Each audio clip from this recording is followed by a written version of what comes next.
মূল নিয়মে a power x এর অন্তরজ নির্ণয়। আজ আমরা মূল নিয়মে a পাওয়ার x এর অন্তরজ নির্ণয় শিখব। ধরি y equal f of x equal a power x, অতএব f of x plus h equal a power x plus h, অর্থাৎ x এর জায়গায় x প্লাস h বসানো হলো। তো অন্তরজ সংজ্ঞানুসারে এখানে লিখব সংজ্ঞানুসারে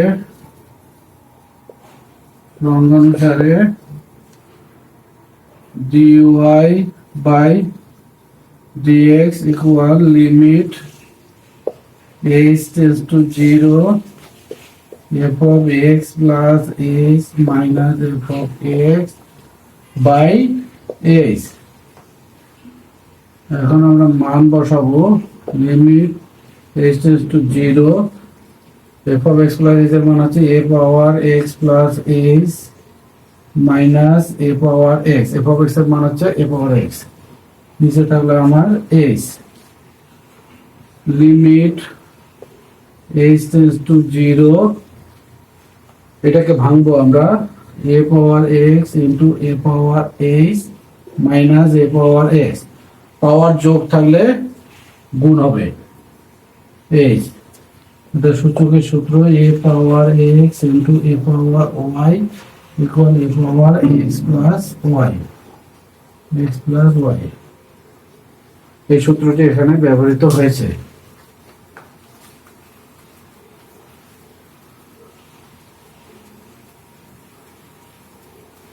এখন আমরা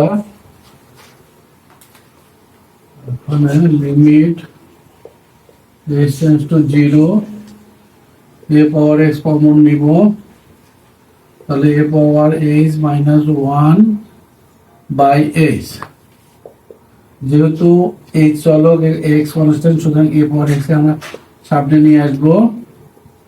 লিমিট h tends to 0, তাহলে এখানে আমার থাকলো a power h minus 1 by h, a power x limit h tends to 0, এখানে আমরা a পাওয়ার x এর সূত্র ফেলবো।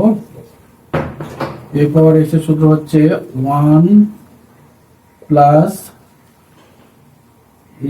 x ln a plus x square by 2 factorial ln a square plus h cube by 3 factorial ln a cube plus dot dot এইভাবে চলতে আছে। তাহলে এখানে আমাদের সেকেন্ড ব্র্যাকেট দরকার। a পাওয়ার x এর সূত্র বসানো হলো, এখন এর পাশে মাইনাস 1 থাকলো, মাইনাস 1 বসানো হলো, নিচে আমাদের h থাকলো। এখানে যে সূত্রটি ব্যবহার করা হয়েছে এটি হচ্ছে a power x equal 1 plus x ln a plus x square by 2 factorial ln a square plus x cube by 3 factorial ln a cube plus dot dot dot. এখানে আমরা এই সূত্রটি ব্যবহার করেছি। তাহলে এই ওয়ান কাটা যাবে। এখন আমার থাকবে a power x limit h tends to 0, তার উপরে থাকলো আমার h ln a plus h square by 2 factorial ln a square plus h cube by 3 factorial ln a cube plus dot dot dot, নিচে থাকলো এইচ।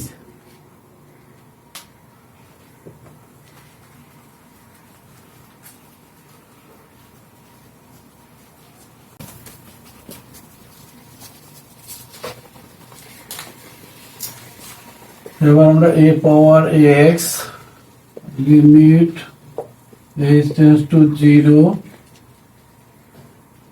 h লনে common নিব, তাহলে h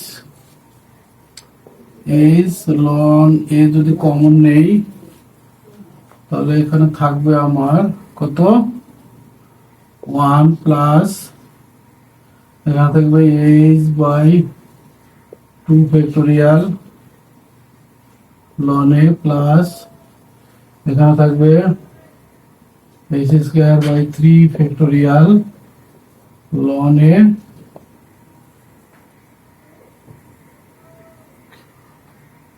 h loan a, তাহলে এখানে থাকবে ln a square plus dot dot dot নিচে থাকলো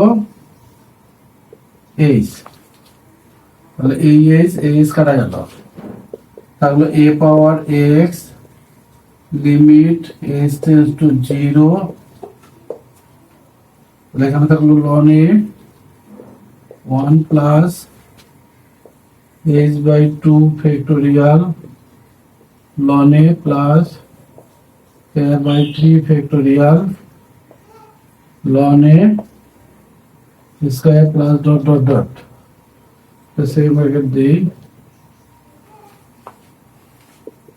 a পাওয়ার x এর লনে থাকলো, এখন এই লিমিট গুলো যদি এখানে আমরা বসাই দিই লিমিট h টেন্ডস টু 0 অর্থাৎ এই 0 যদি এখানে বসানো হয় তাহলে কি আসবে 1 প্লাস যে যে পদে h আছে সেই পদগুলো শূন্য হয়ে যাবে, এটা 0 এই পদে 0 প্লাস এর পরবর্তী সকল পদে h থাকবে, সুতরাং সকল পদে 0 হবে প্লাস ডট ডট ডট, তাহলে আমার থাকলো a power x ln a into 1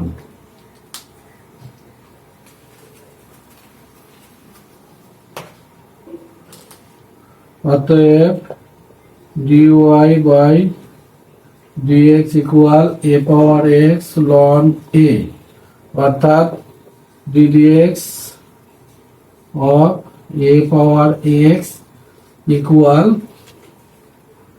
a power x ln a।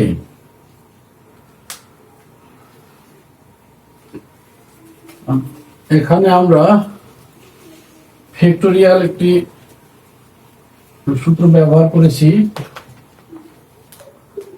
আচ্ছা এখানে আমরা 2 ফ্যাক্টোরিয়াল ব্যবহার করেছি। 2 ফ্যাক্টোরিয়াল মানে কি? 2 ফ্যাক্টোরিয়াল মানে হচ্ছে 2 ইন্টু 1 মানে 2। 3 ফ্যাক্টোরিয়াল ব্যবহার করেছি। 3 ফ্যাক্টোরিয়াল মানে হচ্ছে 2 ইন্টু 3 ফ্যাক্টোরিয়াল মানে হচ্ছে 3 ইন্টু 2 ইন্টু 1 সমান 6। এইভাবে যদি তোমরা 4 ফ্যাক্টোরিয়াল বের করো তাহলে কি হবে 4 ইন্টু 3 ইন্টু 2 ইন্টু 1 সমান হবে 4 3 2 12 24। এভাবে 5 ফ্যাক্টোরিয়াল হলে 5 থেকে শুরু করে 1 পর্যন্ত গুণ হবে।